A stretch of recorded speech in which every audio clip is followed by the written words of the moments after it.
So the ore sorting test work that we undertook was done at Steinhart's testing facilities here in Perth. And the reason why we chose the Steinhart facility is that when they do their testing, they actually use a commercial scale unit. So we're not looking at bench scale or desktop scale work. We're actually looking at a commercial unit in which they test.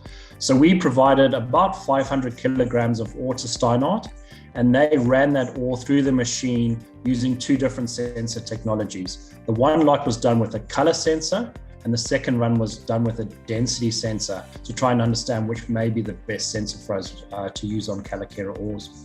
So we were very, very happy with the results that we achieved from this ore sorting test work. They actually exceeded my expectations.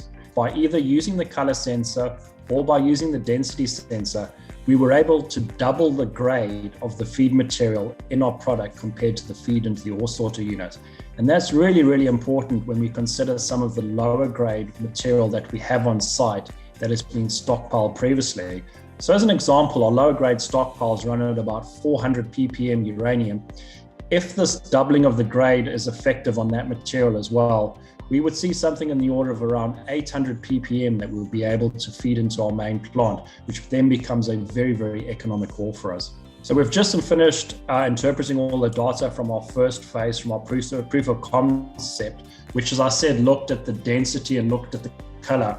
What we'd like to do in our next stage is actually combine those two sensors together and see if we can get a more optimal result out of that. We'll then be able to put into our feasibility study.